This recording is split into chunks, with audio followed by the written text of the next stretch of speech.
All right, this is Michael here from WeaKnees with a quick video to show you about the flashing light problem on TiVo Bolts.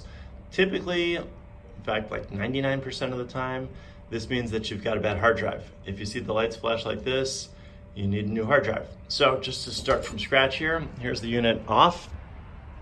When we plug it in, we get a quick flash of red, then we get a green for a while, and then the green light after a few seconds will go into those 4 flashing lights and basically never come out. So if you see that behavior, that means you need a new hard drive. We have hard drive kits on our website, and we also can get the unit here for repair, and we can repair it and put the new hard drive in our shop. There you go. Thanks.